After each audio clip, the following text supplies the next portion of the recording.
Hare Krishna, dear devotees. I'm very, very sorry, extremely sorry for being almost 26 minutes late.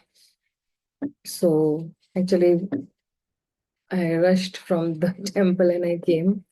So, the temple is a little far away from here. We had gone to another temple. So, that temple is far away from here. So, we'll just quickly start. I'm very, very sorry once again. Om Jnana-timirandasya Jnananjana-shalakaya Chakshurum-militam yena tasmai Shri Gurave Namaha. Shri Chaitanyam Manobhishtam Stapitam yena bhutale Swayam Rupa Kadamayyam Dadati Swapadantikam Vandeham Shri Gurun Shri Yutapatakamalam Shri Gurun Vaishnavamscha Shri Rupam Sagrajatam Sahagana Raghunatham Vitam Tam Sajivam Sadvaitam Sarvadutam Parijana Sahitam Krishna Chaitanya Devam Shri Radha Krishna Padan Sahagana Lalita Shri Vishakham Vitamsha Namo Vishnu Padaya Krishna Prishtaya Bhutale Srimate Bhakti Vedanta Swami Niti Namine Namaste Saraswate Deve Gauravani Pracharine निर्विशेष शून्यवादी पाश्चात देश तारिणे हे कृष्णा करुणा सिंधु दीन बंधु जगतपते गोपेश गोपिका कांत राधा कांत नमस्तुते तप्त कांचन गौरांगी राधे वृंदावनेश्वरी वृषभानुसुते देवी प्रणमामि हरिप्रिये वाञ्छाकल्पतरुभ्यश्च कृपा सिन्धुभ्य एव च पतितानं पावनेभ्यो वैष्णवेभ्यो नमो नमः श्रीकृष्ण चैतन्य प्रभु नित्यानंद श्री अद्वैत गदाधर शिवासादि गौर भक्तवृंद हरे Krishna Krishna Krishna Hare Hare Hare Ram Ram Ram Hare Hare. Dear devotees, thank you so much for joining and being very patient enough. So, we had completed till shloka number 40 and we were supposed to start with shloka number 41. So, previously what we have seen work in three modes, or that is karma in three modes, karta or the worker in three modes. We have seen intelligence in three modes, or buddhi in three modes. We have seen dhriti or determination in three modes. We have seen sukha or happiness in three modes. And now, when the problem is there, everywhere, there is a program for solving the problem, right? And that program is a very systematic system of varnashram dham, and that is actually going to be described in this particular, well, because there is problem with karma, karta, and in three modes, and you have to rise above the three modes. So of course, this is a problem that I'm not able to rise above the three modes. Then what is the solution for that? So then Krishna, he says that uh, every human being or every living entity can purify himself through the prescribed duties of the Varna Ashram system. So he says that Brahmana Kshatriya Vaishyam Shudranam cha Parantapa Karmani Pravi Bhaktani Swabhava Prabhavir Gunehe. This is Brahmana, Kshatriyas, Vaishyas, Shudras are distinguished by the qualities born of their own natures in accordance with material modes, or chastiser of the enemy. So he is saying that Brahman, Kshatriya, Vaishya, these are all the, Vaishyam is a short form of Vaishya actually, the Vaishyas.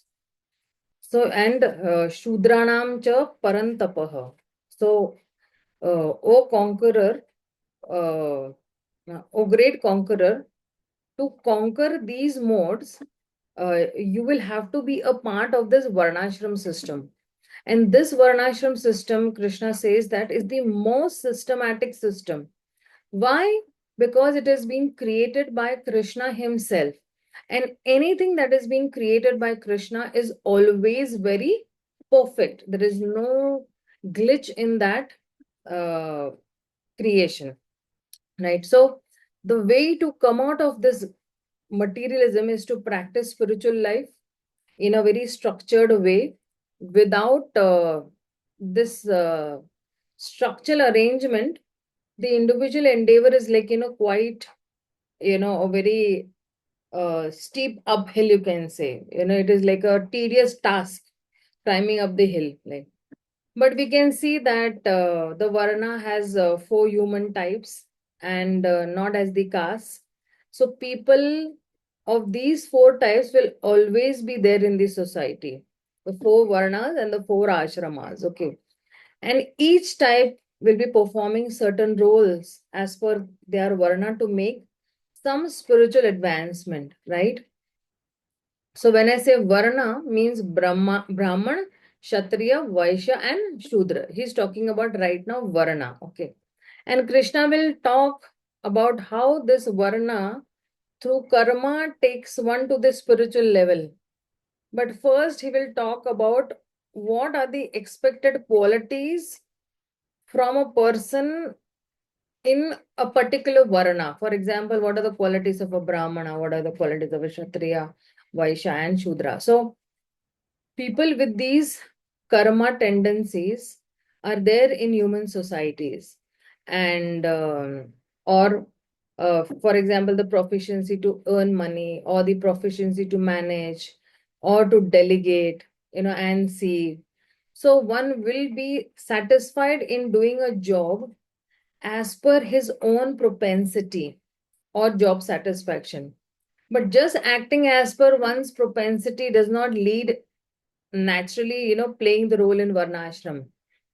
This is just one part of it. Like, so another part is that one has to do his own karma within this dharmic, framework, right? So if one is an intellectual person, he should study the shastras and teach about the shastras.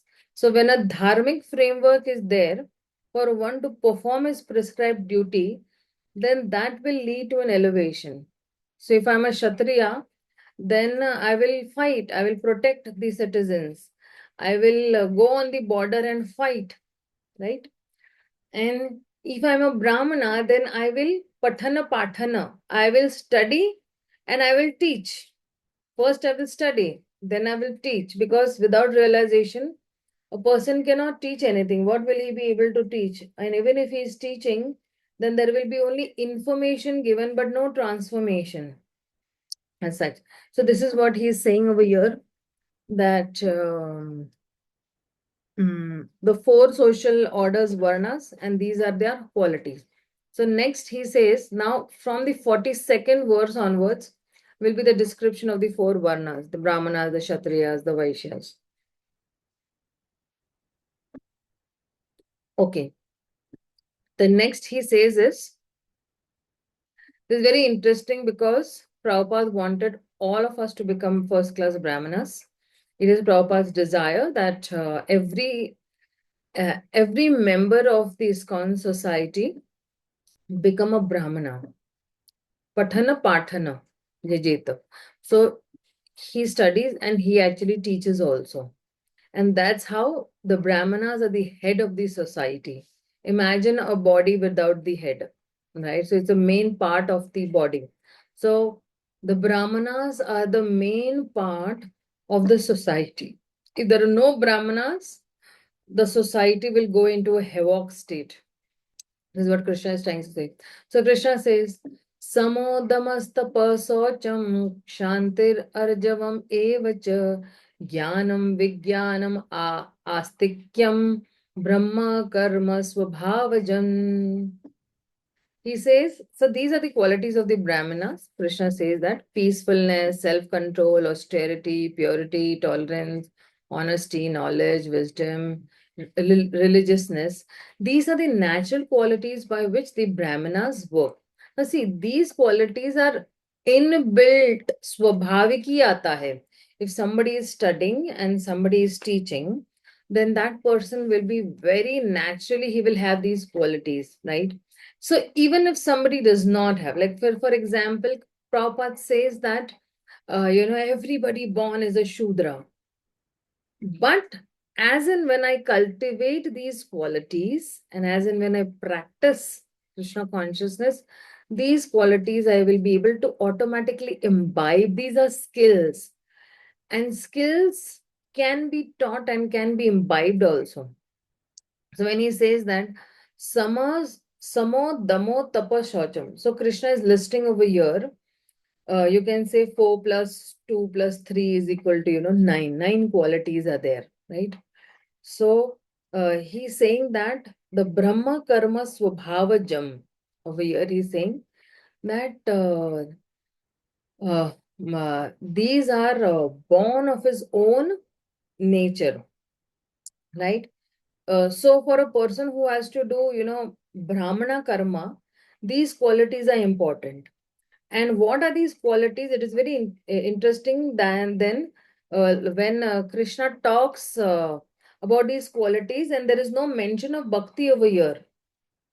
So quality that is relevant here is astikyam, religiousness, and faith in the scriptures. So faith is the principle of our Vedic culture, that we always see, and that doesn't have to be, the highest principle in Vedic culture, which is like, Shuddha Bhakti or pure devotion. Like Shukracharya, he works against the purpose of the Lord, you know, in Bali Maharaj's Katha. So he's working against the purpose of Lord Vishnu. Although Shukracharya does that, we see that he is chastised by Lord Vishnu. So Brahmana can be in different modes, and some can perform Rajasic or even Tamasic yagya or rituals also. So when Prahlad Maharaj, he actually said in the Srimad Bhagavatam that even if there is a Brahmana but who has turned away from Lord Vishnu, and a dog eater who has turned towards Lord Vishnu, the dog eater is greater. So from a materialistic point of view, the Brahmana is in a higher varna, but need not be from a spiritual point of view. Right? Now you see so many, Brahmanas, they are smoking, they eat non-veg, they eat onion, garlic, they eat everything tamsi, they drink also nowadays. So Sama, when he's saying Sama, is referring to peacefulness, and peacefulness is connected with mind control. And Dhamma is related to sense control. Self control means only controlling on our eyes, ears, nose, sense control. So it is best if we don't let the mind agitate by that temptation. But if the mind gets agitated, then at least we don't act according to that temptation. For example, somebody's mind is very much tempted to eat something which is detrimental, right? So we don't let that mind get agitated, right, to that temptation. We just like, we just try to control. Even if it is tempted, we said, okay, no, I'm not going to have this, is against the, laws of the Lord. But the best, we should, we should see why will the mind be tempted. That is also, question. Then why does the mind get tempted to those things only which are detrimental to Krishna consciousness? The reason is that I'm not sufficiently engaged in Krishna conscious activities, and that is why my mind, jo hai, it will keep on reeling on those things which are detrimental for my spiritual life.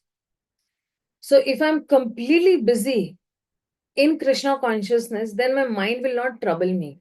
Because the moment I'm serving Krishna, my mind is completely engaged at his lotus feet. So then that's how, Maya does not enter. And even if she enters, we have to push her out, again by focusing on our Krishna conscious activities. So if we can't do Sama, then at least we can do Dhamma, right? So, and at least in this way, Sama and Dhamma. So if we are controlling with Sama and Dhamma, then automatically it leads to Tapa. This is austerity. I am actually controlling my mind. I'm controlling my senses. And this is for me, it's an austerity. My mind wants to go and eat something. My mind wants to go and enjoy something which is detrimental. But no, I will go ahead and either chant, I will go to the temple and, do some service. I will cook. I will dress the deities. I will wash the plates. I will wash the floor. If nothing, I can do all these things. I'll go and preach to people and tell something about Krishna. I'll distribute books in the temple. I'll go and make garlands in the temple. So in this way, we can control the mind, and automatically the controlling of this mind from sama and dhamma, controlling the mind and the senses, is actually tapasya only. So tapa also refers to fasting. We have just fasted yesterday, right? And we have controlled our mind or our senses that no, I will not eat grains. I will not eat. There are, see, fasting also can be done in three ways, okay, because this depends on everybody's psychophysical nature and their bodily, structure as such. Like say, some people require 6 hours of sleep. Some people require 5 hours of sleep. Some people require 7 hours of sleep. So that's still okay. And fasting also, if you see that some people will only fast on milk and fruits. Some people on nirjala. Some people only one time, they will do falahar, they will have some Ekadashi prasad. The other two times they will have milk and fruits, and one time maybe Rajgira, Kuttu, or Sama and all they will have in the afternoon as such. So these are three types. So Nirjala, highest, and then milk and fruits, middle, and then eating once falahar and taking two times, or only one time falahar, the third, like that way. And cleanliness is socham. So when Prabhupada says over here, Socham is like purity, and Shantir is tolerance. So a Brahmana generally don't raise their weapons. Even if they are attacked, they just tolerate. That is what Shanti means. And Arjavam means honesty. So Brahmana does not speak anything false, or he does not lie. They speak the ultimate truth. And uh, because they are meant to take people to the ultimate truth, so they will speak only the ultimate truth, or whatever is beneficial for hit, सबके हित के लिए ही बोलेंगे. The ultimate hit for everyone, they will speak that only. It's not like that okay, they will try to say whatever the opposite person wants to hear, or to please that person. He will say ha. No. uh, if somebody is a brahmana and he's trying to cultivate those qualities, then even he has to cultivate that I will speak only the ultimate truth and what is ultimately benefit for him, even if it sounds very bitter for that person. I will speak only the truth. Whether he wants to accept or whether he does not want to accept, that is his choice, but I will speak the ultimate truth. Of course, Krishna will say in the ahead shlokas also, the truth also has to be spoken in a palatable way. It's not like that you speak the truth in such a harsh manner. See, it's always that what is the tone that you speak. For example, you ask somebody to bring a glass of water. So you say, please bring me a glass of water. That person will run and bring. Hey, please come and give me a water or glass of water. That person will die, but he will never give you. Like in a rude manner, if you speak, then that person will definitely never, bring a glass of water. He will say, and even if he brings it for, even if he's obliged, but he's not doing it with his heart. Like the first person is running, that, somebody is asking, please give me a glass of water, and in such a sweet manner. So Krishna says that even the truth has to be spoken in a palatable way, and that's how people will, accept that ultimate truth. And then Krishna is saying over here is Jnanam, Vijnanam, Astikyam. So theoretical knowledge and realized knowledge. So see, one is Jnanam is theoretical knowledge, and Vijnanam is what? Realized knowledge. And then there is an internalized knowledge, that astikyam that is there, there's an internalized knowledge. So to have this, they should have faith in the scriptures. See, Brahmanas, or we who are aspiring to be Brahmanas, we should have complete faith in the scriptures. And that is why one of the offenses, if you see in the 10 offenses, is that to not obey the instructions of, what is that offense? Is the seventh offense, I guess. To not have complete faith in the scriptures, and you just disregard the scriptures. So that is one of the offense. So Brahmanas are supposed to have complete faith in the scriptures. So then he's saying that Brahma Karma Swabhavajam. And these are the qualities of a Brahmana. So as devotees, we should also try to develop as many qualities as possible, and by that we can create a platform by which we can make a steady spiritual advancement. So of course, what is the role in varnashram dharma in this, we'll discuss a little ahead, but these are the very important qualities which we can try to develop so that we can make some spiritual advancement.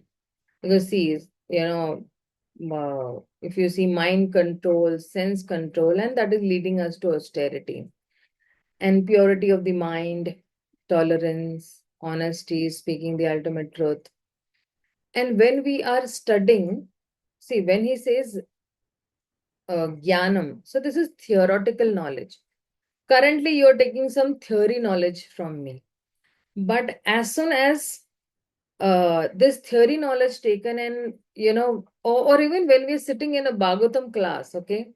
So in the Bhagavatam class, when we sit, what do? We take down notes, right? At least I take down notes for every Bhagavatam class, or anybody speaking, or even if I'm hearing Prabhupada, or if I'm hearing any speaker at home also, I will take down notes because I know that this is theory knowledge. Now, when I'm taking down notes and when I'm writing it down, then I know, okay, I want to follow this thing. I want to follow this thing. I want to follow this thing. Now, when you take knowledge and then you apply that knowledge, then that knowledge is actually becomes a vijnanam. It becomes self-realized knowledge.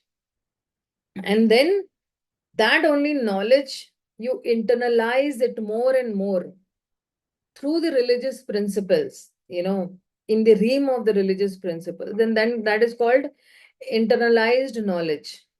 That I have internalized. I am following this day in and day out. On a daily basis, I am following certain things. And then every day, whenever I'm hearing and I'm following that same thing again and again, then that becomes realized knowledge. And then I get, and then that is within, oh, he's a man of wisdom. So why we say that he's a man of wisdom? Because uh, the theoretical knowledge, he is applying that theoretical knowledge, and now he has got realized knowledge.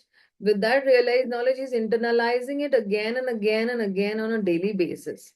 So that's how then he becomes a very pure person as such.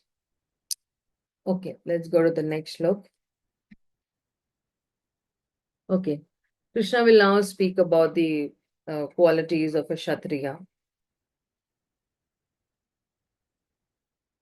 He says, Shaurya Tejo Dhrutar, शौर्यं तेजो धृतिर्दाक्ष्यं युद्धे चाप्य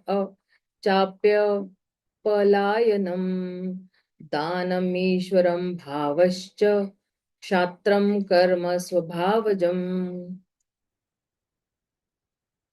Heroism, power, determination, resourcefulness, courage in the battle, generosity, and leadership. These are the natural qualities of work for the Kshatriyas. So see, what is he saying is that, see, actually we are discussing now Karma Yoga, and you gradually elevate from Jnana Yoga to Bhakti Yoga. And within this arrangement of Karma Yoga, we are discussing Varnashram Dharma. Okay. And how this Varnashram system, involves gradual spiritualization of a particular person's activities. So, the qualities of a Kshatriya, that is what we are discussing right now. He's saying that Swabhava Jamma, this is born of their nature. So, what are these qualities? He's saying Shauryam, heroism, or courageousness, or taking risk in doing some adventurous things. That is called Shauryam. And if you see the definition of Kshatriya, Sheta Trayate iti Kshatriya. So everyone in life, needs some source of satisfaction, some excitement, and how different people get this satisfaction from different things in their life.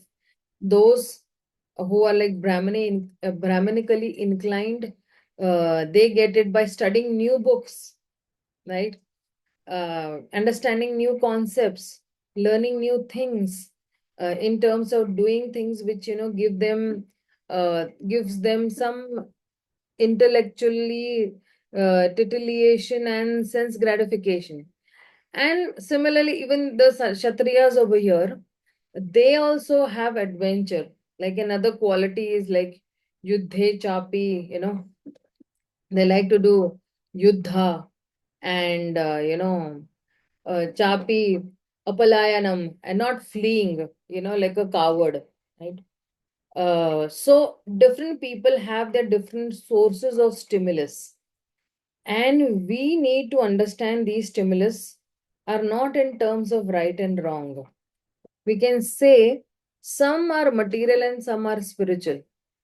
Like example, when devotees are remembering Krishna, that is spiritual stimulation. Morning, early morning, when I'm chanting my rounds, we are remembering Krishna, we are remembering some pastimes, we are actually hearing the holy name. Now, this is a spiritual stimulation. So, spiritual stimulations bring supreme satisfaction. But till we get to that, we need some material stimulations for our satisfaction, right? So when he's saying Shauryam, heroism, to protect some weaker people, some people, get satisfaction by doing this. If this is, within the dharma, it is good. Like, for example, in a movie, if some goons are kidnapping a heroine, so the hero, he likes to, protect, oh, this girl, ko, he's this, then they fight and all that. Okay. So they find very this that no, we have tried to save one girl, and we have tried to save her, and now she is protected properly by us and all, and we're doing some. So if it is done in the dharma arena, then it is good. And then he's saying Tejo, power. So Kshatriyas, they have a very formidable power. Like if you see Arjuna, if you see, uh, other Kshatriyas also, your Yudhishthir hai, ya Bhim hai, they have, or even Bhishma Pitama in that matter. So the point is that the Kshatriya has to be strong enough in strength. And then he's saying Dhriti, determination. We have seen determination, okay? So Dhritir is, when we say Dhritir is determination, actually determination is required for all Varnas.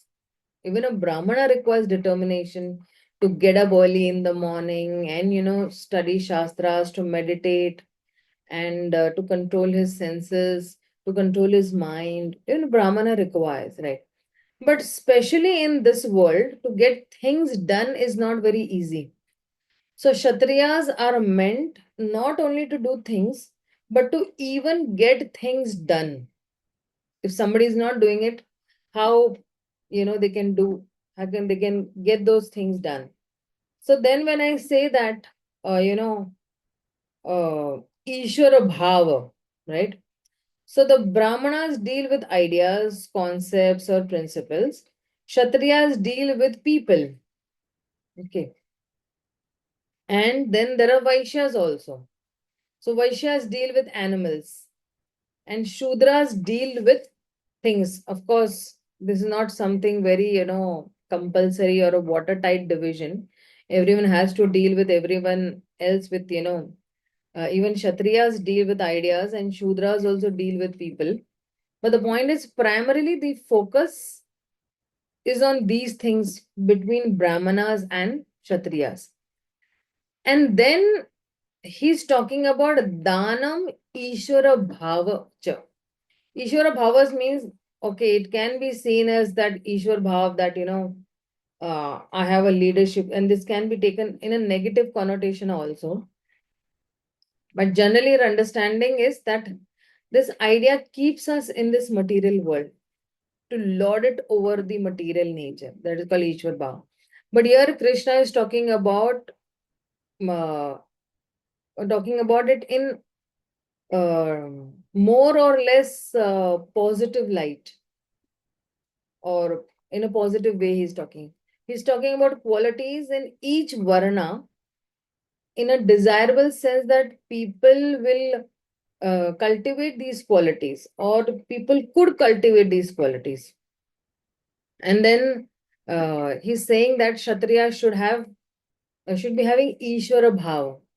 Now somebody might ask that, Arey, what is the meaning of this, that Kshatriya should have Ishvara Bhava? So actually, if you see in this world, somebody has to take the role of some controller or Ishvara Bhava. Ishvara Bhava means taking control, leadership. And every kingdom needs some governing authority, right? So here Ishwar Bhav doesn't mean the mentality, but here Ishwar Bhav means the ability, right? So Krishna needs agents to do his work in this world, and this is how Kshatriyas play their role. Kshatriyas become the Lord's agent. Like for example, Hanuman ji did the work of Lord Ram in Ramayana, right? And that is why saying that uh, we forgot this. No, we forgot this word. Okay, Dakshyam.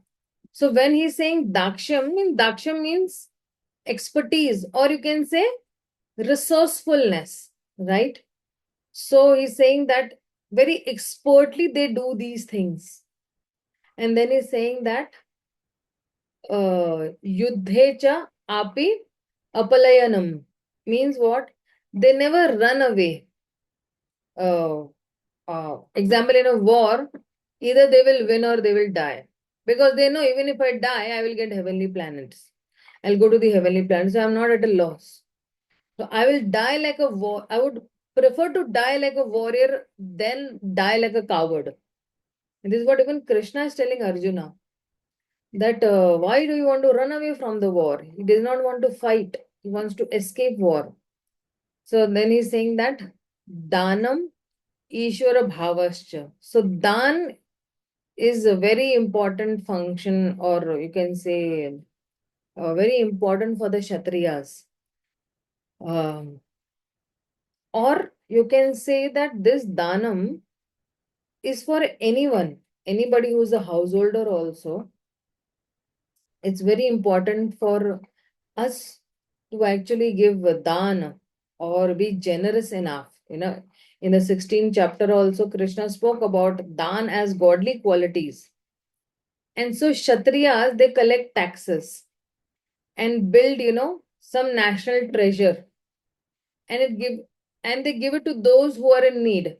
Like for example, even our government, the government is collecting some taxes, okay, to build some roads for the poor, for the underprivileged, to get that particular, economy on a, same level, that the rich don't become only the rich and the poor don't become only poor. There are some taxes. So from the rich, they give it to the poor. They give some facilities even to the rich people, or those who are paying taxes, right? For example, you have this water, you have electricity, you have roads, you have railways, you have airways. So all these three ways, they are protecting. Plus, they are protecting the nation also from, on the border. Now, where is that money coming from? The money is coming from people's taxes only, that we are giving money But the government is protecting us, the government is facilitating us, and that is why we pay taxes, right? And every person should pay taxes. If that person does not pay taxes, then he's a thief. So paying taxes, like for example, at least now the government has given some, relief, 12 lakhs, till 12 lakhs, somebody's earning, he has a little relief. And the government thinks that, okay, in this way, we can raise the economy and we can raise the standard of the people. So the government will not take taxes, but the government will have some other way in which they can help the citizens as such. Okay, so let's not go into that too much of politics as such. Minimum is required. Then he's speaking about qualities of the Vaishyas and the Shudras. So Vaishya and Shudra in one only shloka is covering up. So he's saying that Krishi go rakshaya vanijyam Vaishya karma swabhavajam parichak परिचर्यात्मकं karma Shudrasyapi swabhavajam. Farming, cow protection, and business are the natural work for the Vaishyas. And for the Shudras, there are labor and service to others. So, this is, you can say, the qualities of the Vaishyas and Shudras. So, Krishi Go Raksha, Yavanijyam. So, plowing, you know, uh, through the medium of cows and protecting those fields and doing trade. This is all actually comes under the qualities of Vaishyas. So see, in the comparison of the social bodies, the Shudras are considered to be the feet. Okay. The Vaishyas are considered to be the stomach. The Kshatriyas are considered to be the arms. And the Brahmanas, as I said, are considered to be the head. So in this way, all of these are important in terms of how they contribute to the society. Everybody is important, whether it's a Brahmana, Kshatriya, Shudra, or Vaishya, right? And that is how everyone can, contribute to the society as well as progress towards, divinity, because the transcendence. So, Go Rakshaya is cow protection. And if you see, uh, um, in that sense, if you see that Srila Prabhupada has translated that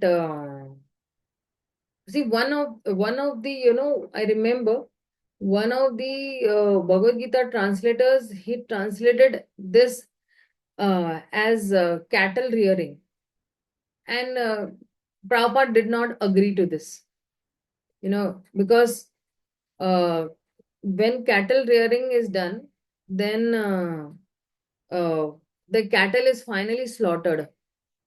So that is why Krishi Go Rakshaya.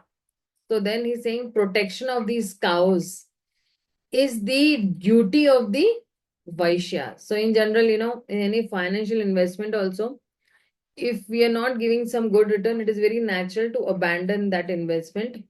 But over dominating of this consciousness by money and looking for profit in everything is actually not good. So if you see that these Vaishyas, they're ordained to do certain activities. And even if they don't seem to be very financially viable, if, for example, if a cow, it stops giving milk, okay. So she should not be sent to that slaughterhouse, or she should not be sold to that butcher. Because see, in previous times now, they used to consider cow as the a member of the family only. Family member only they used to consider. So, a cow when it is considered as a family member, when you say go mata, गाय हमारी माता है, right? So that way, it should not be either butchered or even sold to anybody. Let her live in your own house only, let her die over there itself, right? So, a cow is very important because see, cow's urine or cow's dung, cow's urine can be used for so many treatment, so many medicines it is used for, or the dung it is used as a fuel or some fertilization of ground as such. So in that way,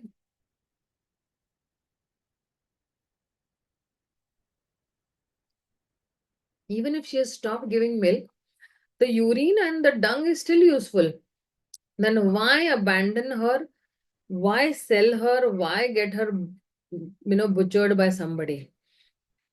So that is why he's saying that cow protection is the duty of the Vaishyas. And then he's saying that paricharya atmakam karma. So, service to others is the role of Shudras. Um, Now, somebody might say that, okay, in this case, only men are there, but what about women? So, women also may have other varna as it is also based on karma only. So, women also have their own, varnas. A woman can be a brahmana, women can be kshatriyas also. We have seen Rani Lakshmi Bai. Women can be vaishyas also, helping their husbands in cow plowing and, protection of cows, taking care of the cows, right? And they can be Shudras also. They can help the other three people in the society. So now, after discussing all about these Varnas, then Krishna will speak about. Give me 1 minute, okay? Let me check the Subodhini what it says. So see what Subodhini says, okay? Brahmanas are predominantly in Satoguna, Kshatriyas in Rajoguna, Vaishyas in Rajoguna, and Shudra are in Tamoguna, secondary mode.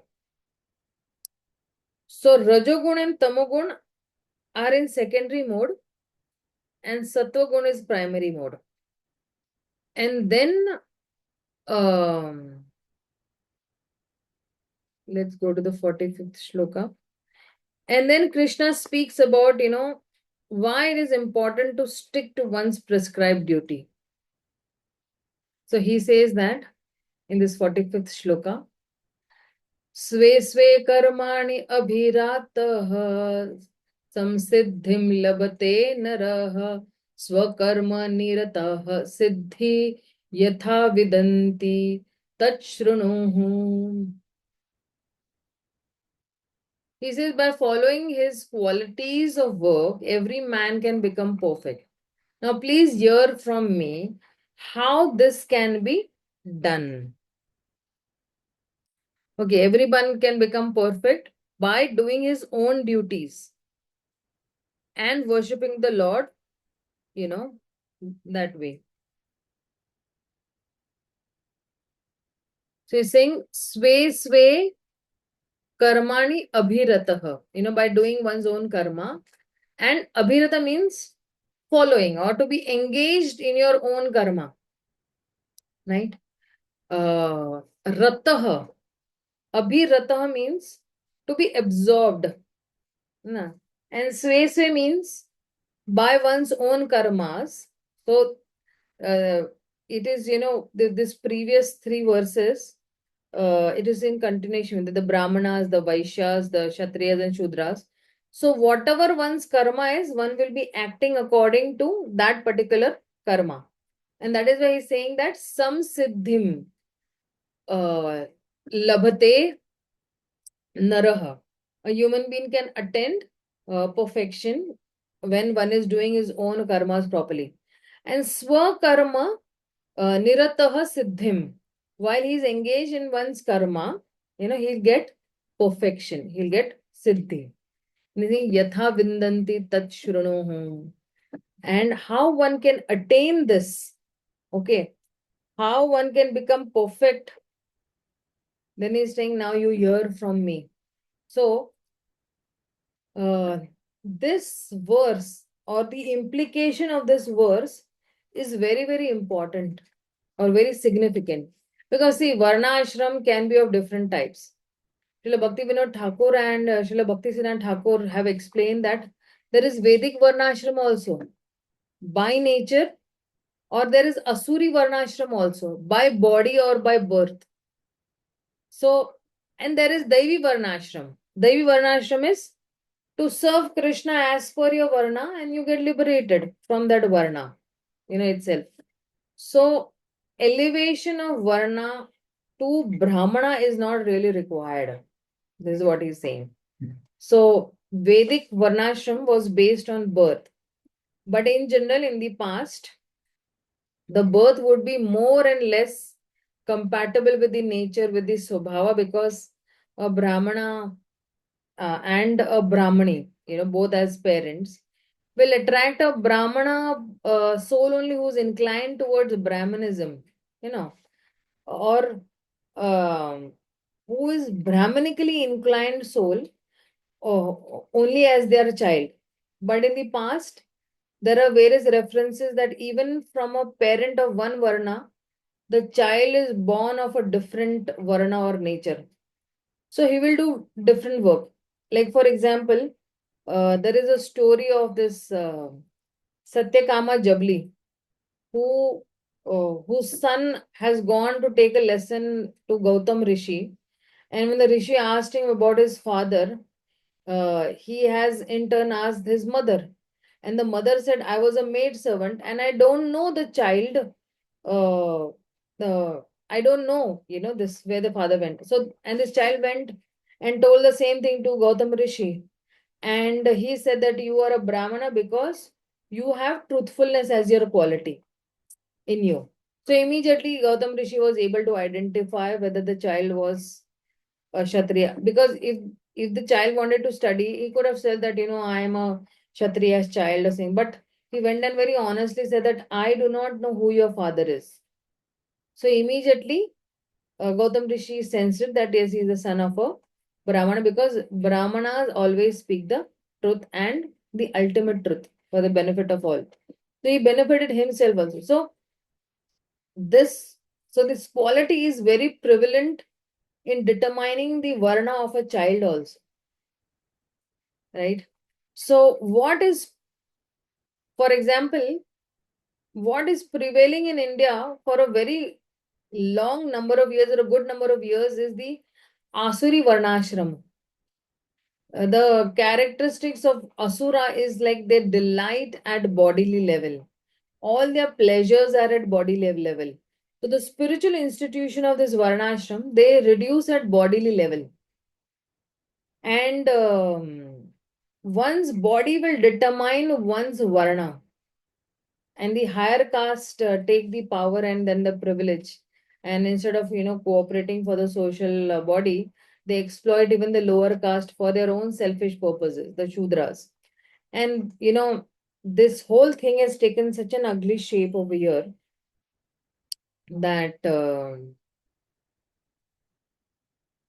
oh, one of the major reasons only of spreading this different castes. Now, from the whole Varnashram system, some different branches have come out. Like Jainism is there is Buddhism, and there is Sikhism also. And they have offered an escape way for low caste from the clutches of the higher caste. And of course, the current political situation in India is, is based on, caste and quota allocations and, so many other things, it's been allocated. So, this, and if you see in the history also, the history of this exploitation is not because that what is meant in Vedic culture, but because of this degradation of Vedic culture. People are forgetting, especially after the Britishers came and so much of loss has been done to our Vedic culture.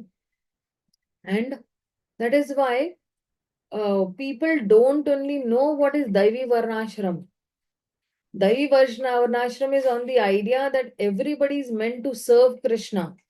But according to one's nature, one can serve Krishna.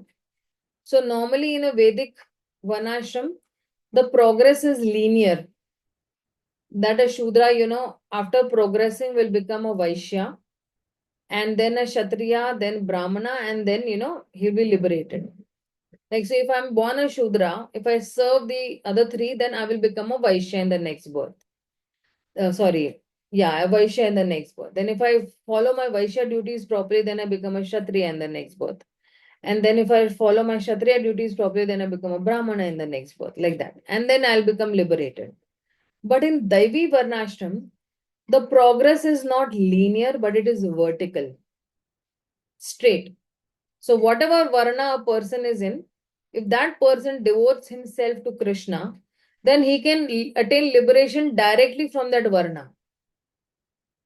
So Krishna is talking over here about Daivi Varnashram. He says, Sve Sve Karmani Abhiratah. By doing one's activity, one can become liberated. And that is why, if you see, Srila Prabhupada also has made so many Malechas and Yavanas and Shudras into Brahmanas. A straight, vertical line. And not a linear line. So from a Shudra, straight, I'm liberated. And I can transcend in this life only. I don't have to take another 3 to 4 lives, to become a Brahmana, and then from a Brahmana, get liberated. Immediately, Prabhupada has, given us a very straightforward way wherein I can immediately, get liberated. Okay. So then next he says that, so Krishna says that everybody can become perfect. Okay. Everyone can become perfect. But how? Then he is saying that Yataha pravritirbhutanam yena sarvamidam tatam sarvakarnanam sarvakarmanatam abhyacharya siddhim vindanti manava. By worship of the Lord, who is the source of all beings and who is all pervading, a man can attain perfection through performing his own work. So, a very, very easy way, Krishna is saying to us that, he's describing this process, that how everyone can become perfect. So, he's saying that Siddhim Vindanti Manavaha, one can attain perfection. But how he can attain perfection? So, the key word over here is Swakarmana, by his own duties. Swakarmana tam abhayacharya, by worshipping, right? So whatever work one is doing, swakarma tam abhayacharya, worship that supreme Lord. So see, Bhagavad Gita, no? Bhagavad Gita does not say or never says that karma hi puja hai. Bhagavad Gita is saying that by your karma, worship him. And you see, there are so many, commentators on the Bhagavad Gita. We also know 700 commentaries are there. And every commentator is karma hi puja hai, karma hi puja hai, karma hi. No, he's saying by your karma, worship him. By devotion to Supreme Lord, translate work into worship. We develop, a spiritual consciousness in worshipping the Supreme Lord, and we carry that consciousness in our work also. And that is how we become spiritualized. Like, for example, I'm working for Krishna, right? If I am an IT engineer, I'm a doctor, lawyer, I am a normal, person going to the office, I'm an accountant, or I'm a servant, or I go in houses and I'm a maid servant. So whatever work I'm doing, okay, I'm going on the border also. So whatever I am doing, I will do it as an offering to Krishna. I will offer the fruits of my work to Krishna, and that is how, he's saying that we carry that consciousness in our work, and that is how we become spiritualized. So when he's saying tamaha, tama means who is tama here? Uh, Krishna is not come to the level of bhakti yoga in this section actually. He's talking about he's talking himself about the third person. So here he's describing as that Supreme Lord, and he's describing the characteristics of that particular Supreme Lord. So he's saying that yataha pravrittir, yataha pravrittir bhutanam, from whom all the living beings have come, right? Emanation, pravritti means they have come. And can mean all living beings and all of existence. Krishna has talked about, being the source of all existence. So many times he is said, right? Especially aham sarvasva prabhavo matta sarvasva pravartate iti bhatva bhajante ma budhava samanvita. Everything is coming from me only. And over here he's saying that yata pravritir bhutanam yena saram idam tatam. So the Lord is not only the source of everything, but he pervades everything, and that supreme being exists in the creation. Sarva karmana tam abhayacharya. He is the source, he is the sustainer. And siddhim vandanti. Siddhim vandanti means manavaha. Siddhim vandanti manava means that in this way one can attain perfection. So if you see even Srila Prabhupada said that everyone should think that he's engaged in a particular type of occupation by Rishikesh, the master of senses. Right. So I'm meant to serve the master of the senses. And I am born to serve the master of the senses. And that consciousness, if we have, then that's a very wonderful consciousness that I'm serving the master of the senses. And that's how, as we said, that I can become perfect.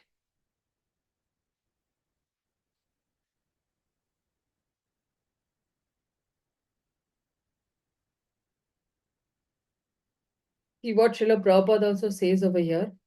The Lord says that, okay, everyone should think that he's engaged in a particular occupation by Rishikesha, the master of senses. And by the result of the work in which one is engaged, the Supreme Person of Godhead, Krishna should be worshipped. If one thinks always in this way and feel Krishna conscious, then by the grace of the Lord, he becomes fully aware of everything. That is the perfection of life. Tesham aham samudharta. The Supreme Lord takes charge of delivering such a devotee. That is the highest perfection of life. In whatever occupation one may be engaged, if he serves the Supreme Lord, he will achieve the highest perfection. See, that is why our acharyas also say, that whatever work you're doing, for example, I'm earning some amount of money. Okay, I'm earning maybe 10,000 a month, for example. Okay. So 50% of that should be given for spiritual activities, right? And as a donation and all, and 25 should be given to relatives and 25 for yourself for some future, calamities or something like that. So when he's saying 50 percentage means only what? That you will become detached. You will work, but you will work for Krishna. And when you work for Krishna, definitely you're going to get benefited. Anybody in this world, whoever has worked for Krishna, he's always benefited. He's never been in a loss.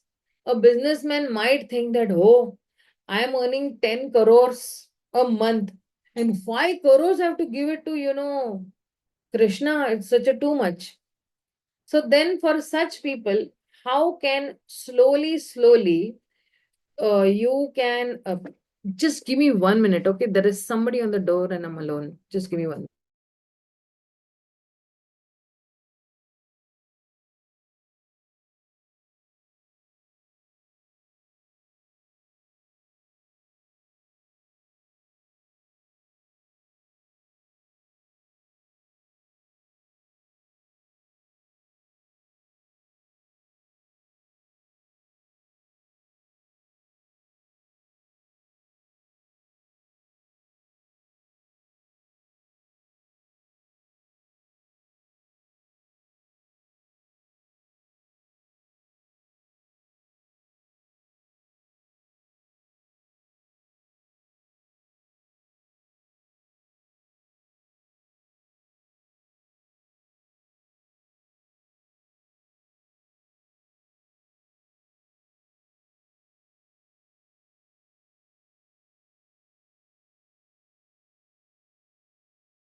Hare Krishna.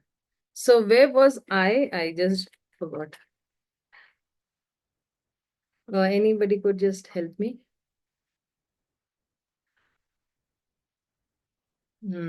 Yeah, we were to that, that 50, somebody is earning 10 crores and, give 5 crores away. But those 5 crores, even if he's giving, he's actually giving it to the Supreme Lord, and there is no loss of giving 5 crores. But you might say, Mataji, it's very easy. Have you ever earned 10 crores that you're saying that? But see, this is what I was saying is that nobody can give at once 5 crores, right? So he has to start from some minimum amount. He might start with 5,000. He might start with 1% of his income, then 2% of his income, then 5%, then 7%, then 10%. And that's how gradually, as and when he keeps on giving, he will purify himself. And when he will purify himself, he'll have a broader vision also, or his consciousness will become more broad, or his mind also will become broad. No, no, no, no, this is good, I should give it, my everything belongs to Krishna. In fact, I should be giving 100%. But since the Shastras are saying 50%, and then I should come to that 50% level at least, to give, for the mission of the Lord, right? So in that way, slowly, slowly, slowly, you know, that person will come to 50%. Now, there is one more example in the Shastras, that we have the example of Kolavecha Sridhar. Now, if you see Kolavecha Sridhar, also a very, very poor person. How much he used to earn? He used to give it something to Ganga, he used to give it to the Vaishnavas, and Chaitanya Mahaprabhu personally used to come, and he used to bargain, and he used to take away those banana leaves absolutely free of cost. But such people only could be very satisfied, and these were Akinchana Bhaktas of Krishna, and that is why Krishna gave them the highest rasa, or the highest benediction in life as such. And these people, if you see Kolavacha Sridhar, he did not have anything in his house. His only Radhanath Swami Maharaj, when he is actually describing the pastime, and very clearly he describes the pastime, that he did not have anything in his thatched house. Only windows were there, no furniture, nothing. In that whole house, a complete empty house, and only one lota was there, one pot or vessel was there with which he used to drink, and that pot also had many, many holes in it. That was the only possession that Kolavecha Sridhar had, and only what one cloth that he was wearing. And on the top of that thatched roof was a pumpkin tree. And whenever a pumpkin used to come, every day Kolavecha Sridhar, he used to pick up that pumpkin, and he used to not keep it for himself. He did not think that, oh, I'm so poor, I'll give half and for me and half for, no. He used to take that whole pumpkin, and he used to give it to Mother Sachi, because Chaitanya Mahaprabhu used to like pumpkin kheer a lot. So he used to say that, please make pumpkin kheer for Chaitanya Mahaprabhu. And every time he used to give that pumpkin to Mother Sachi for making kheer as such. Now, such a selfless person, when we see, we feel that, okay, we also want to have such selflessness as such. And when will that day come, that when we will also be so selfless, that the last possession also is what we have. And when Chaitanya Mahaprabhu once came, and he saw this Kolavecha Sridhar, and his house is completely empty, he was very much surprised, And his neighbors also used to trouble him, because when a person is hungry now, and his stomach starts paining a lot like hell, he starts yelling on the top of his voice. And if he's doing kirtan also, he's yelling on the top of it. So his neighbors used to think that, this person is very hungry, and that is why he's yelling. But Kolavecha Sridhar, he used to yell because he used to, take the holy names of the Lord so loudly, so loudly. So the neighbors used to think that, he's very hungry actually. That is why he's yelling. He's saying, why don't you worship Mother Kali? If you worship Mother Kali, then you will get all the opulences, whatever you want, and you will not go hungry like this every day. But Polavijay Sridhar said that I will die, but I will not worship Mother Kali. I have only one Swami, I have only one master, and that is, Krishna, Chaitanya Mahaprabhu itself. And I don't want to, shirk away from their bhakti. And that's how the devotees of Krishna are very loyal only to him. Been given so much of opulence to them, they will never ever drift away. Or any sort of, you can say, greed cannot attack them. ये लालच जो होता है ना, वो भक्तों में नहीं होता है. उनको करोड़ों रुपए भी देंगे तो they'll say, okay, you give it to the Lord. But I don't want it as such. So, and whatever they have, they will utilize it in Krishna's service. So, and to such people, then Krishna is saying, he takes charge of delivering such a devotee, that is the highest perfection. So that is why he's saying that in whatever occupation you are in, then you serve the Supreme Lord, and then you'll achieve the highest perfection. Okay, let's go to the 47th shloka.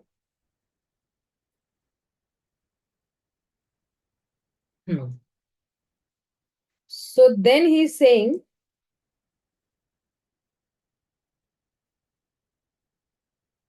so see, what does the Subodhini say? Okay, because Subodhini is saying that the worship consists of offering the work in the mind, thinking, by this work may the Lord be satisfied. So if I'm going to my office, if I'm actually going on my shop, or if I am actually going for breaking stones on the construction site, I'm actually picking up, bricks also and all that. So he's saying that let Krishna be pleased by doing this work of mine. But then there is a question over here put up, that because the duties of Kshatriya and others are composed of lower gunas, then should one perform the duties of the Brahmanas in Satoguna? किसी और का duty should I perform, because Shudra's work is in tamogun, vaishya and kshatriya's work is in rajogun, and satoguna is the highest. Then should I perform the work of another varna? This is what he's asking.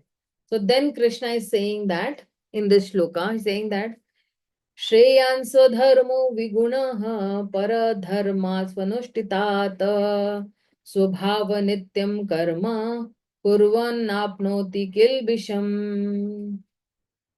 Think it is better to engage in one's own occupation, even though one may perform it imperfectly, than to accept another's occupation and perform it perfectly. Duties prescribed according to one's nature are never affected by sinful reactions. So, then the question is coming over here, that are the activities which are not easy to do, which cause some mismatch, then Krishna is saying that no, it is Shreyan Swadharma Vigunaha. So in this verse and in the next verse, Krishna is going to say, or Krishna will address that the problem of some problematic prescribed duties is that sometimes someone will think that, my duty is so very problematic to do, but Krishna is saying over here that Shreyan Swadharma Viguna. It is, far better to do my own Swadharma, even it is having many, many faults, और विगुण है, it is imperfectly done. ठीक है, मैंने कुछ ढंग से नहीं किया है. For example, I am a Shudra and I go at different houses to, wash the vessels, wash the utensils, or clean the house. It is better to do it even if it is done imperfectly. Maybe I have not swept the floor properly, I have not taken the corners properly, or I have not washed the clothes properly. Some stains are still remaining. Still Krishna is saying, even if it is how much, kitna bhi kasht ho raha hai, how much ever difficult that work is, but you still do your own prescribed duty only. And then he's saying paradharmat swanushtitat, as compared to paradharma, somebody else's occupation if you're doing, and even if you're doing it perfectly, because swabhava nityam karma, he's saying that when one acts according to one's own karma, then what will happen is kurvan napnoti kilbishah, this person will not acquire any karmic bondage. So if I'm a Shudra and directly I want to leave to a Brahmana, then it is not proper, right? So then this is especially for Arjuna's question. He's saying that where, Arjuna is thinking that violence is undesirable. That too, it with his relatives. So one could, should not fight. Why should I fight with my relatives?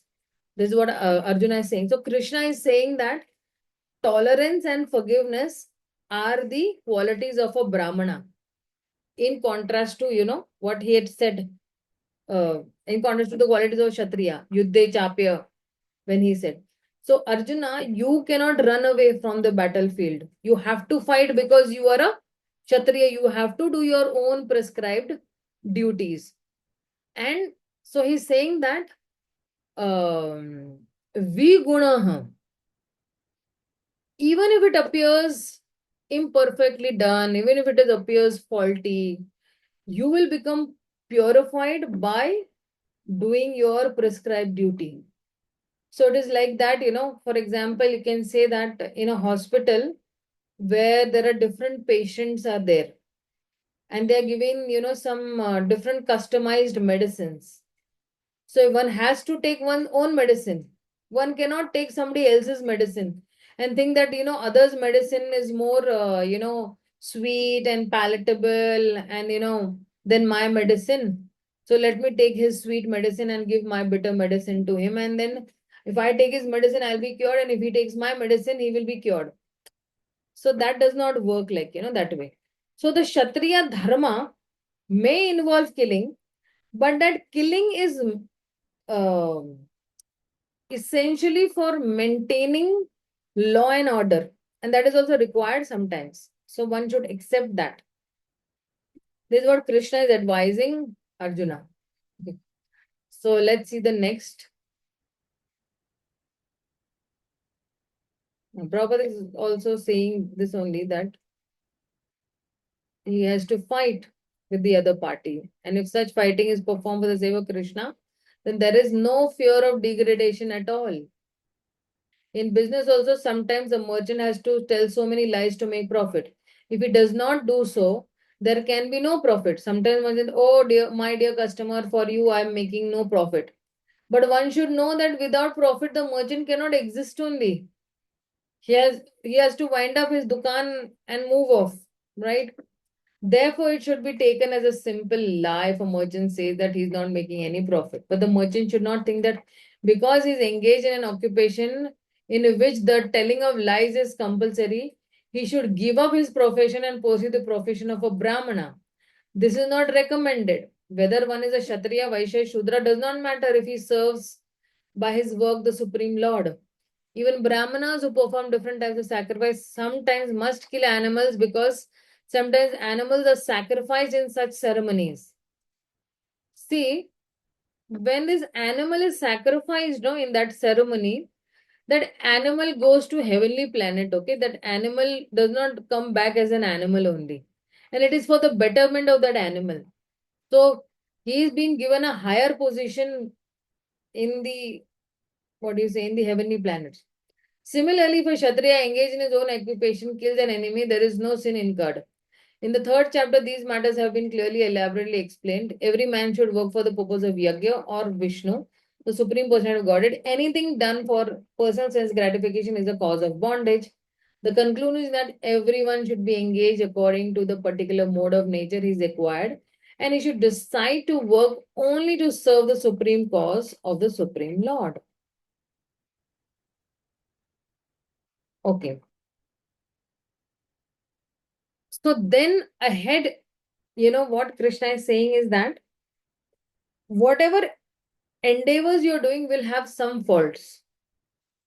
Like, and Krishna is giving an analogy. So he's saying that सहजं कर्म कौन्तेय सदोषनमापि न त्यजेत् सर्वारंभ हि दोषेण दूर धूमे नाग्निर धूमे नाग्निर इवावृतः. Every endeavor is covered by some fault. Just as fire is covered by smoke, therefore one should not give up work born of his nature or son of Kunti, even if such work is full of faults. Again, he is saying that only, that Krishna is given an example that if there is a fault, one should not give up his duty because of that particular fault. And he's saying that sahajam karma, born with that particular karma, sadoshanam, even if it is of some fault. So born with karma with some fault, and not tajete, should not give up that work. And then this sarva aramba hi doshena, all activities will have, ventures means some activities, all activities will have some fault, but don't give up. Just as dhumegnari ishwaratah, dhuma means, over here it's saying for smoke, and agni means fire. So fire is considered to be very auspicious. So fire is used for what? It's used for yagya, okay, for cooking, for warmth, but smoke is not considered very appropriate or desirable. But when there is fire, there is smoke also, but one has to expertly handle the fire so that the smoke goes away and fire will blaze, and then one has to tolerate the smoke as long as it is there. So similarly, somebody has to tolerate the faults also of his own prescribed duties. Similarly, while doing a prescribed duty, there is something which is not very palatable also. अच्छा नहीं लगता है हमको, we don't like it. And something is palatable. Something कुछ अच्छा लगता है, कुछ अच्छा नहीं भी लगता है. So we recognize that unpalatable and we put it aside, what we don't like, and we tolerate it, right? So that's how, for example, okay, let's take in our everyday life also, getting up early in the morning is very, very difficult for many people, right?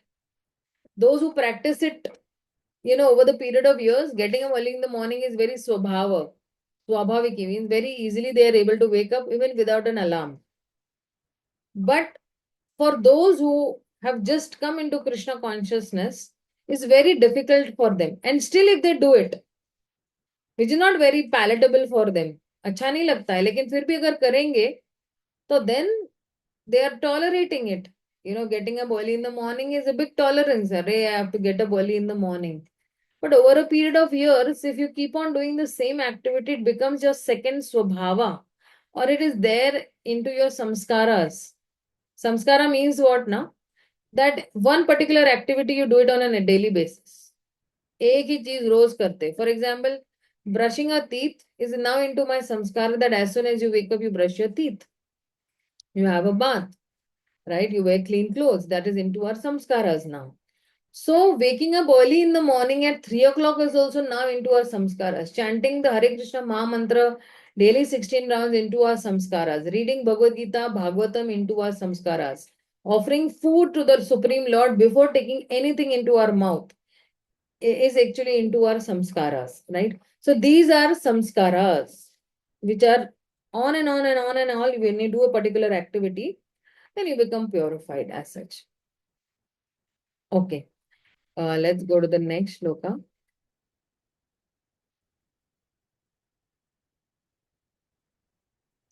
So now from this particular shloka onwards, then he comes to the Brahman platform. Okay. And I feel that I should take it to the next class. It has a consistent amount of explanation. Let me see how much I can do. So see, what does the Subodhini say? The Subodhini says, a Brahmana has to perform sacrifices in which animal killing is necessary. Kshatriya, however pious he may be, has to fight enemies. Similarly, a merchant must speak something lie and hide his profit to stay in business. Shudra may have sometimes to serve a bad master, torturing master, right? Despite these laws, one should continue to carry on his prescribed duties, for they are born of his own nature. Just as by removing the smoke, the fire is useful for removing darkness and cold, by removing the faulty portion of one's work, the good portion is useful for purification of one's existence. This is what the Subodhini is saying. Now, in the next section of the Subodhini, that is from this 49 to the 55th shloka, Krishna speaks about the Brahman platform, which is the most confidential knowledge.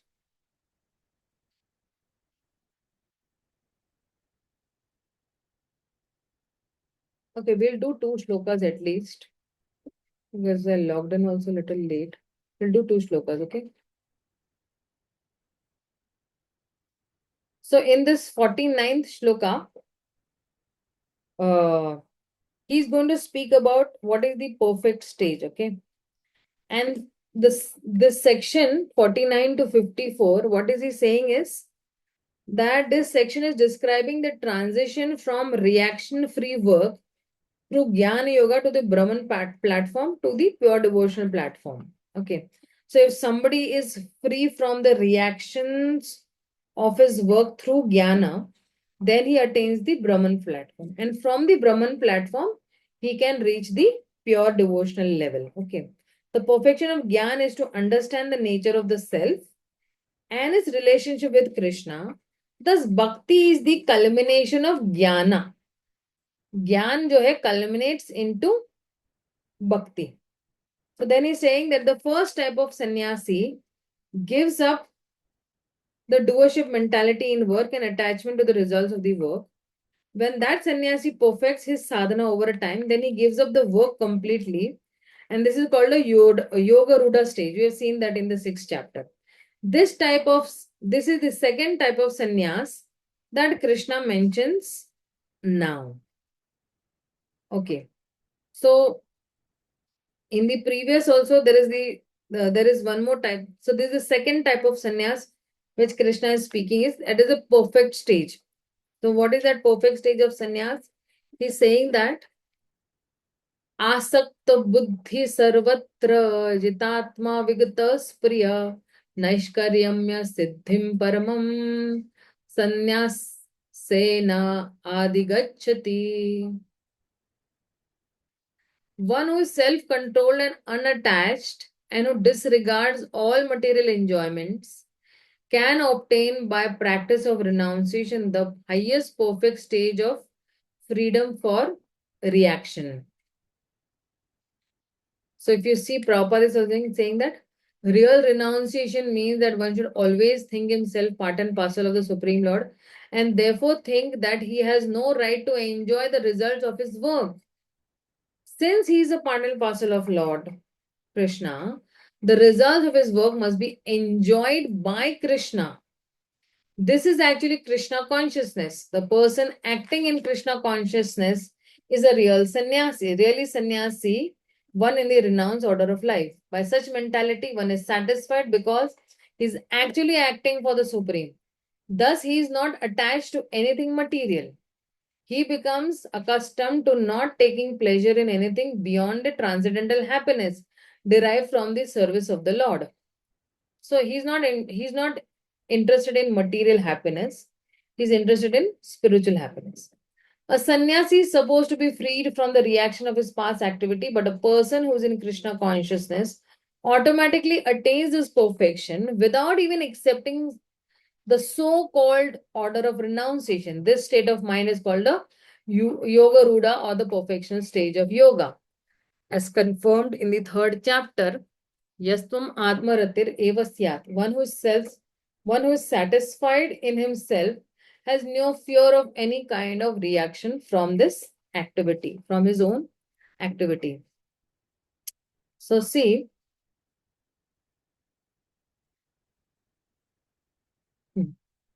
okay, when he is saying that asakta buddhi sarvatra, okay. So when he's saying asakta buddhi sarvatra means asakta means only what? Who's attached, okay. And one is asakta and one is asakta. Asakta means attached and asakta is detached. Okay, those who's not attached. So with detached intelligence, sarvatra means all living beings having unattached intelligence, detached this. So he's saying that Jitatma Vigata Spriha. Jitatma means one who has conquered or controlled his mind. Okay. And then he's saying Vigata Spriya, one who is detached, who is free from material desires, who is not very much having many material desires, who is free from all material desires. See, many people have many material desires. On a daily basis, there are people who have thousands of material desires. Every minute, they will have some desire. So, Krishna is saying, Naishkaryam Siddhim Paramam, by the practice of Naishkaryam Karmya, Siddhim Paramam, the supreme destination or the supreme perfection will be attained. And then he's saying that Sanyasena Adi Gachati. Through sannyas, one can attain this perfection. So essentially, Krishna is talking about detachment in three ways. One is um, asakta buddhi, that is detached. Then he's saying jitatma, conquering the mind. Then he's saying vigata spriya, free from material desires. Okay. So one is saying that you are detached from sense gratification or detached from any material desires. You don't have any material desires. And then you conquering the mind. So that is why he's saying that sannyasena naishkarmya. So sannyasena means what? You're detached, right? Sannyasis are detached and they have conquered their mind also. And then Naishkarme means free from material desires. The perfection of non-reaction, right?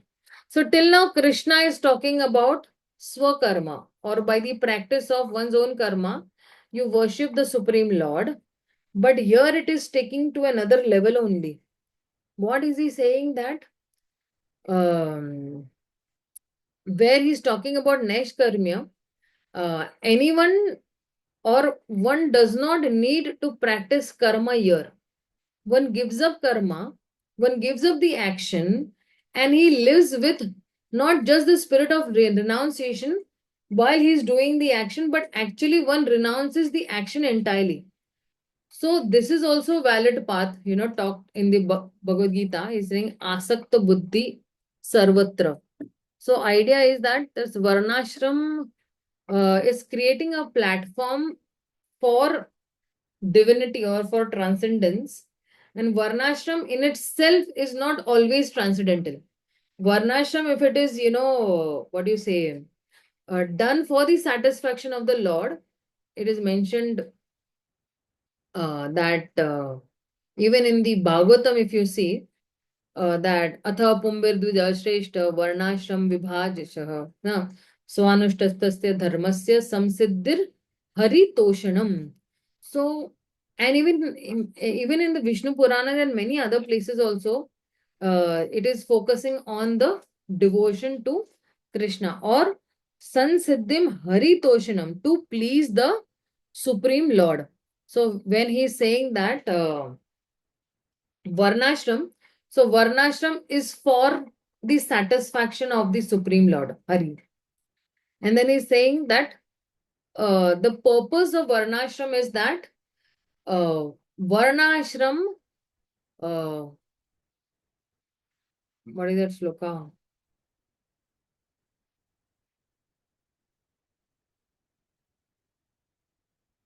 Vishnu Aradhyate Pantha Na Nyat Na Toshanam Karma.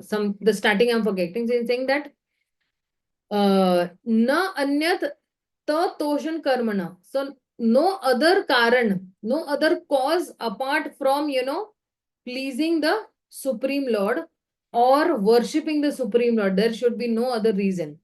So, if so, the Varnashram Dharma has no other reason other than pleasing the Supreme Lord. Samsiddhim Haritoshanam.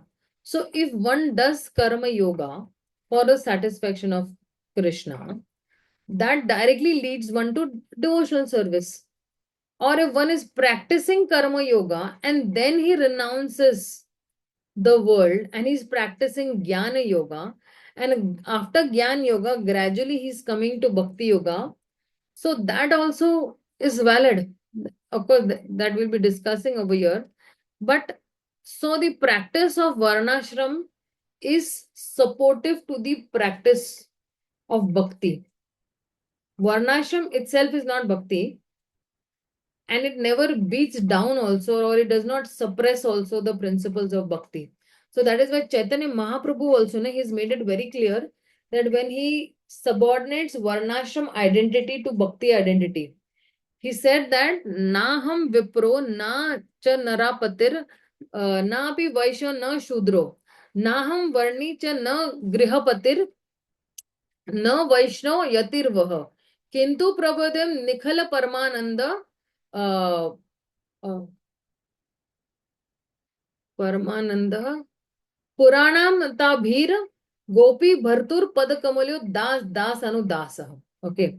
So what he is saying that I am not a Shudra, I am not a Kshatriya, I am not a Brahmana, I am not a Vaishya, I am not a Brahmachari, I am not a householder, Vanaprastha Sannyasi, and I only identify myself as the servant of the servant of the servant of the lotus feet of Krishna, who is the Gopir Bhartur Pad Kamalya. Gopir Bhartur means he is the maintainer of the gopis, and Pad Kamalya Das Das Anu Das. So he's saying that I do not identify myself with any varna or any ashram also. And this Gopir Bhartur Pad Kamalyor, that the Lord, who is the master and maintainer of the gopis, I am the servant of that Lord. So here Chaitanya Mahaprabhu is rejecting Varnashram identity for the sake of the Vaishnava identity. Vaishnava identity kya hai?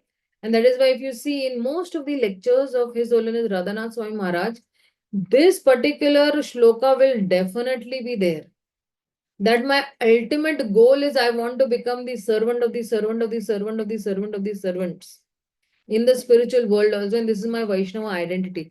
So we accept the social organization of Varnashram, but not the philosophy of Varnashram, which means one progress from a lower Varna to a higher Varna.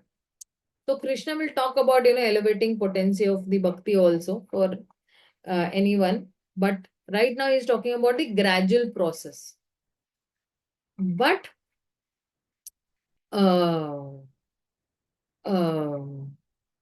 Prabhupada has given us a vertical, progression straight from Shudra to straight, devotee. From a Kshatriya straight to a pure devotee. From a Vaishya straight to a pure devotee. So this is what he's been talking about. Okay. Well, let's go to the 50th shloka. 50th shloka is very important.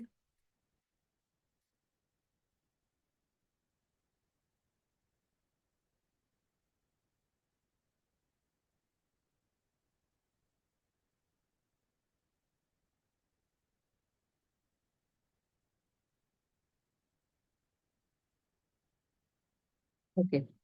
So what is he saying that? सिद्धिं प्राप्तो यथा ब्रह्मा तथाप्नोति निबोध मे समासेनैव कौन्तेय निष्ठा ज्ञानस्य यः पराः. He's saying, O son of Kanti, learn from me how one has achieved this perfection, can attain the supreme perfection stage, the Brahman stage, the highest knowledge by acting in the way I shall now summarize. So he's saying that Siddhim Prapto Yatha Brahma, how can one attain perfection? And Brahma is a very generic name referring to, the absolute truth. And they're saying Tathapnoti Nibodha Me means to understand. Nibodha means, trying to understand what Prabhupada has translated over here.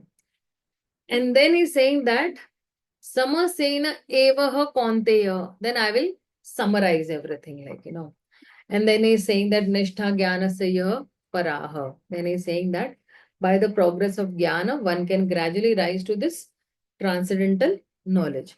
So what I'm going to do is I'm going to halt over here only, for the simple reason is that now from 51 shloka onwards, this whole process of attaining Brahman or the Brahmabhuta stage will come, which requires an elaborate explanation also. Very nice these shlokas are. Very beautiful these shlokas are. 51, 52, 53, 54, 55. Now these are the cream shlokas which are coming up. And then will be like, pure bhakti and all. Very beautiful shlokas are going to come up now. So don't miss the next class, okay? Anybody has any questions, queries, doubts, you can please ask me.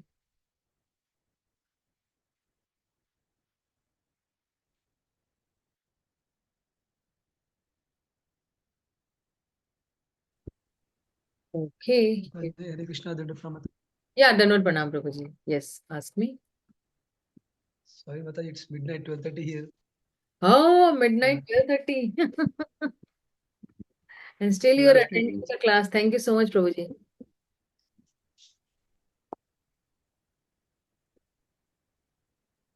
Mataji, Krishna Rupa not able to attend, Mataji. It's by the time it started 10:30 here, she's going to sleep.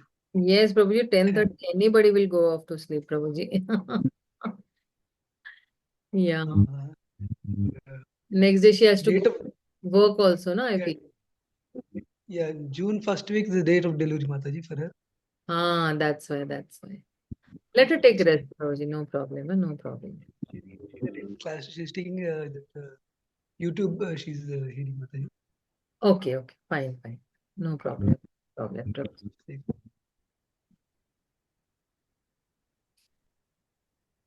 Okay, we'll stop for the day. Srila Prabhupada ki jai, Gaur Bhakta Vrinda ki jai, Shri Bhagavad Gita ki jai. Hare Krishna, Hare Bol. Thank you, Mataji. Hare Krishna, Dhanavad Pranam Mahatma. Dhanavad Pranam, Dhanavad Pranam.